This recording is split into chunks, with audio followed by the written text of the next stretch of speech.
Bonjour Booktube, bonjour mes amis, je m'appelle Just One Reader. This is a lovely day here in Mexico City. It feels like summer, it's so warm, so hot. I've been sleeping with no clothes on for the past couple of weeks because it is really warm in here. I'm here today to do the 52 Nifty Bookish questions tag, which was created by Adrian from Stripped Cover Lit. That's right, 52 questions. This is a ridiculously long tag, and I love it. So let's go and do it as quickly as possible. And also, there are a lot of questions in here that I will not answer. I will not be able to answer because, for example, there are some questions about poetry, which I don't really read. I don't care for poetry. I don't like it. I don't plan on reading poetry ever. And there are certain questions that are just not applicable to me, whether it be because of my reading history or because of my geographical situation living in Mexico. For example, there's a question about your public library, and here in Mexico we don't have libraries. I think there are some public libraries, but it's just not a thing. It's not a thing that people go and use. There's no culture of going to a libraries. I don't even know where we have libraries in Mexico. So anyway, let's start the 52 Nifty Bookish questions tag. Question number 1. What book are you reading right now? Lolita by Vladimir Nabokov. Question number 2. What was the last thing you highlighted?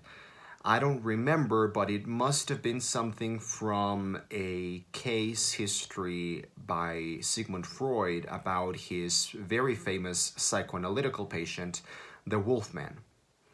Question number 3. What do you plan to read next? After Vladimir Nabokov's Lolita, I will probably read... I will continue reading the short story collection that I've been reading for the past couple of weeks, which is Strange Things Happen or Stranger Things Happen. It's by Kelly Link. Question number 4. One fiction writer, living or dead, with which I would like to grab a drink. I have not thought this through. It would probably have to be someone really funny. Maybe P.G. Woodhouse, just because I really love his comedy, or maybe George Saunders. Maybe George Saunders. He's just such a nice guy and such a clever, like humane, warm kind of person. Question number 5. One non-fiction writer, living or dead, with which I would like to grab a drink. I would love to grab a drink with Ethan Morden. He's a nonfiction writer of books about Broadway and musicals and those kinds of things. Last year, I read his book on Stephen Sondheim, which is a wonderful text that I absolutely devoured and loved, and I think about it constantly. And he's just this knowledgeable, funny, really intelligent, really knowledgeable person, and I absolutely would like to have a long conversation with him. So yeah, Ethan Morden. Question number 6. One poet, living or dead, with which I would like to grab a drink. I don't care about poetry. Question number 7. One booktuber with which I would like to grab a drink. I'm gonna cheat and I'm gonna choose both Adrian and Dalton. I need to bring both of these guys from Stripped Cover Lit over to Mexico City and show them a Mexican party time. We need to party things up. So yeah, that's happening. I don't know when, but it will happen. Question number 8. Emily Dickinson or Edgar Allan Poe? I would have to say Edgar Allan Poe, not just because I love him, but also because I have never read Emily Dickinson. 9. Hemingway or Fitzgerald? I guess Fitzgerald because I have read and greatly enjoyed The Great Gatsby, but I haven't read Hemingway. I'm sorry. Number 10. Jane Austen or Charles Dickens? Well, I read Pride and Prejudice by Jane Austen and by Charles Dickens, I think I've only read Great Expectations.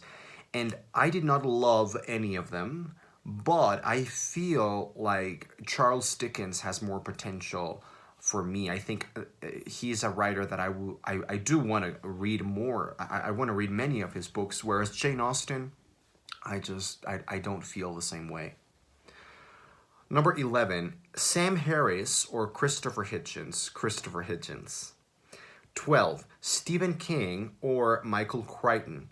Stephen King, not just because I really, really like him, although he's a very flawed writer and I have deep conflicts with him, but also because Michael Crichton, I've never read anything by him. Number 13 is a thinker, Bret Easton Ellis or Chuck Palahniuk. This is probably the most difficult question to answer here. Chuck Palahniuk's Fight Club is a book that defined me. The year in which I read it, it blew me away. However, American Psycho by Bret Easton Ellis, which is the only Bret Easton Ellis novel I've read, it maybe didn't blow my mind as much as Fight Club did, or maybe it did, I don't know. But if I had to choose one, I would choose Bret Easton Ellis, just because I think what he did in American Psycho was really literary and really elegant, and I freaking love that book. Like, if you pointed a gun to my head and asked me quickly to think about 10 of my favorite 10 books ever, I'm pretty sure American Psycho would be in that list, and I would not be able to say the same about Fight Club. So, Bret Easton Ellis. 14, Kurt Vonnegut or John Green. I have read Slaughterhouse-Five, and I have read pretty much everything by John Green, and I really like John Green. I read John Green when I was growing up and when I was a teenager, and I thought he was very quirky, and, you know, I loved reading about this pretentious, weird, bizarro characters. But, yeah, Kurt Vonnegut, Slaughterhouse-Five just completely destroyed me and put me back together. So Kurt Vonnegut, of course. Who's gonna choose John Green? Come on. Number 15, Shakespeare's poems or plays? Neither. I have no intention or desire to read anything by Shakespeare. I'm sorry. I'm just ignorant. Number 16, Adrian Ford or Dalton Gentry? I reserve that answer. I will get back to you once I bring them here to Mexico and I show them a good party. Afterwards, I will be able to decide which one I prefer. Excuse me. Number 17, Cormac McCarthy or J.K. Rowling? J.K. Rowling. And it's Rowling, not Rowling. Stop saying Rowling, people. It's Rowling. Just think J.K. Rowling. It sounds more British if you say it like that, really. Just think of Claire Foy's accent, a very posh accent in The Crown. Oh, J.K. Rowling, dear, because I say so. So yeah, J.K. Rowling. I mean, she's the woman who made my childhood be the childhood that I had. Number 18, Hannibal Lecter or Voldemort? Voldemort. 19, T.C. Boyle or George Saunders? George freaking Saunders. He is probably my favorite male writer, at least right now. I haven't read T.C. Boyle, and I do want to read T.C. Boyle, but George Saunders is like... he is exactly my kind of writer. Reading George Saunders is like, it feels like coming exactly to my thing. I love George Saunders. Question 20, do you prefer good writing or good story? Good writing. 21, YA or children's lit? Children's lit all the way. 22, irony or humor? Irony, I think it's more elegant. 23, sci-fi or horror? This is tricky because I do enjoy sci-fi and horror when they are literary, when they are concerned with literary things and themes. But if I had to choose, I would go with horror just because I tend to enjoy it more and I tend to read it more. So things like Shirley Jackson and stuff like that. Yeah. No, yeah, horror. Definitely horror. 25. Would you rather find a new favorite contemporary writer or a new favorite all-time great? I would actually prefer to find a new favorite all-time great. Number 26, sonnet or haiku, neither, I don't care. 27, Sestina or Villanelle, fuck you. 28, spend the evening at a library or a bookstore. I have to say bookstore. I really love bookstores. I think they are magical places and they're so much fun to be in. But also, public libraries or libraries in general are not a thing here. So I've never been to a library in Mexico, that is. Question number 29, magazine or Wikipedia article? Magazine or Wikipedia article? Wikipedia. Question 30, dictionary or encyclopedia? Neither. 31, the writer I would like to write my biography. I don't think anyone is gonna write my biography. My life is pretty ordinary, not important at all. But I guess I would like my biography to have a lot of sarcasm and humor and wit. So maybe someone like Evelyn Waugh or no, you know what? I'm gonna go with my favorite Spanish writer, Carlos Ruiz Zafón. He's the author of The Shadow of the Wind, and I think his writing style is so articulate and so old-fashioned and warm and cozy and wonderful and super entertaining. So I would go with him. Question number 32. I do or do not highlight in my books. I do highlight in my books quite a lot. 33. I do or do not write in my books. I write the shit out of my books. The margins of my books, especially the ones I read for school, are filled with my indecipherable scribblings. Number 34. Earliest memory of a library. I have none. 35. Last time you went to a library. I don't know. 36. Have you ever stolen or accidentally stolen books from the library? Not applicable. Number 37. Ballpark. How many books do you own? You know, I think I counted them a couple of months ago, and there were like somewhere between 600 and 700, I think. 38. How many books do you think would make for a reasonable personal library? I think that is very much, it's something that is incredibly personal and subjective, and it depends on the person. My personal library is mostly made of books that I haven't read, so I'm not sure if that counts as a personal library. I think personal library, to me, sounds like a collection of books that a person owns that the person has already read, and therefore it feels like a collection, like a cohesive summary of the person's reading up to a certain point in their life. Whether in my case, I don't know if I would consider all of my books to be a personal library just because I haven't read most of them. So I really do not have a good enough answer for this. Question number 39.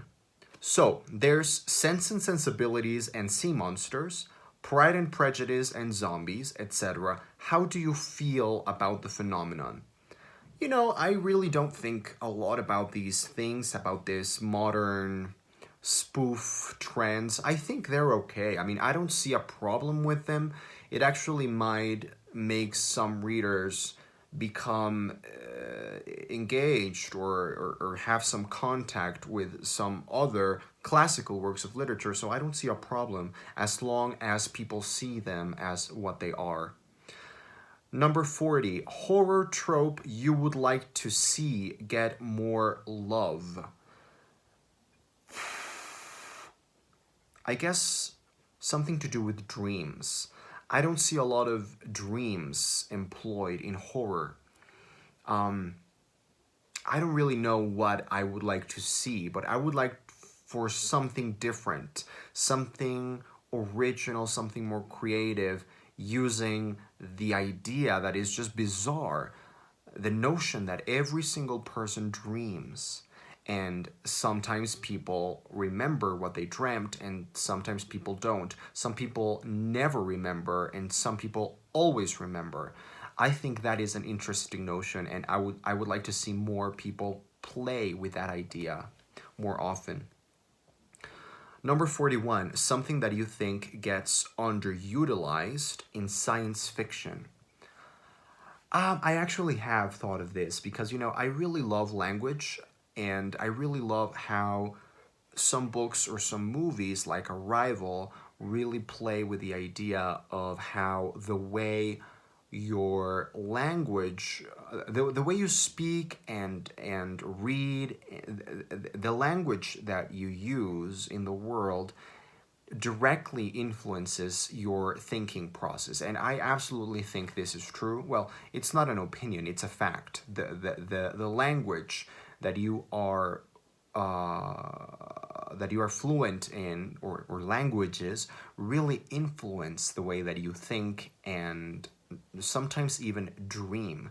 And I say this because being a bilingual person myself, I can see the differences. I can see the differences of, when I am speaking Spanish or English, or when I am reading in one of these languages.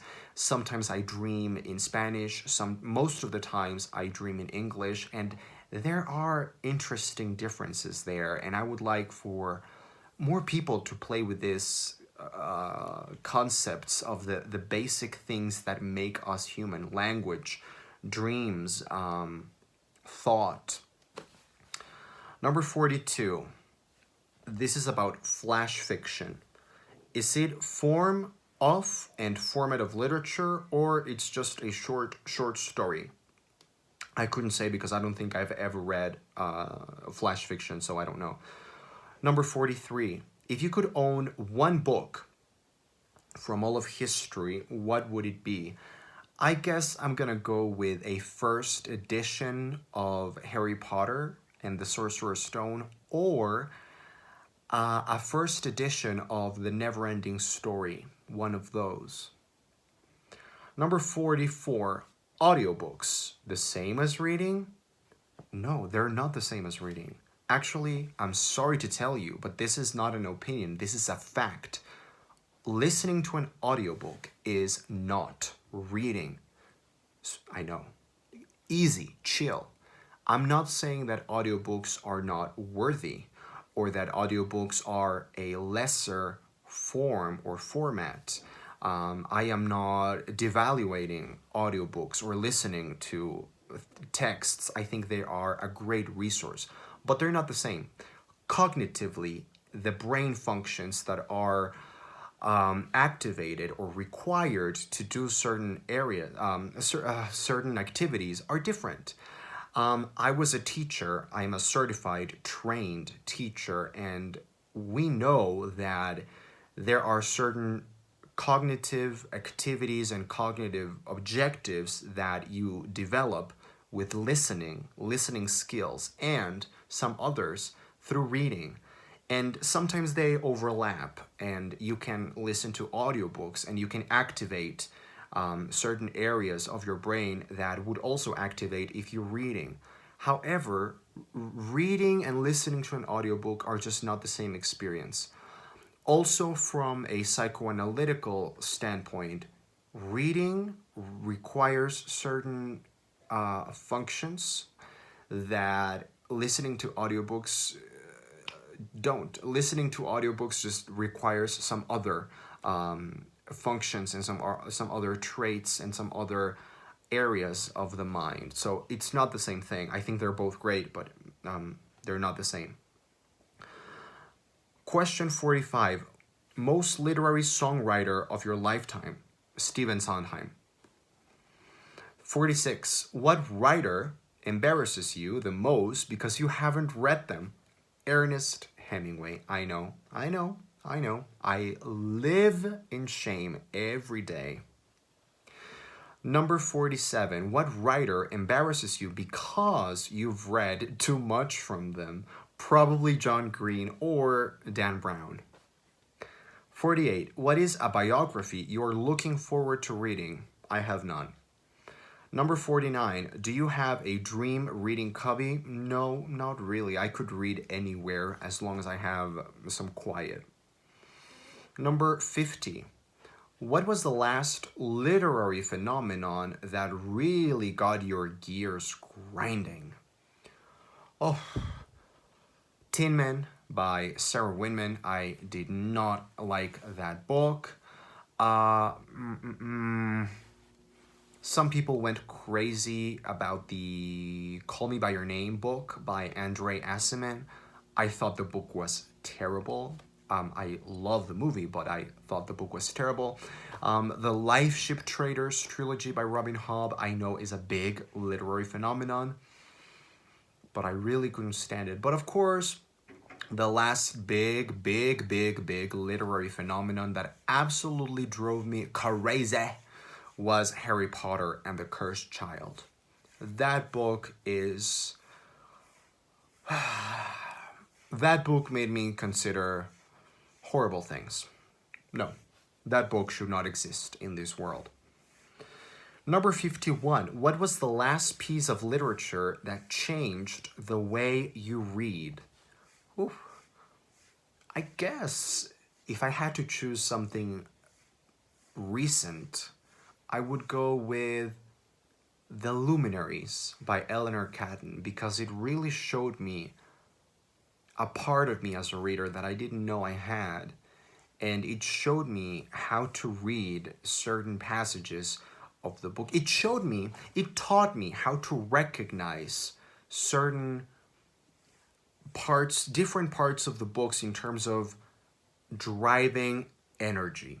Does that make any sense? Like, reading The Luminaries for me was a great way of discovering that different portions or sections of a book have different sort of momentum or drive or energy, and that you have to change the way in which your mind reads accordingly. So it like taught me how to shift the gears of my reading mind, and I really loved that part of reading the book.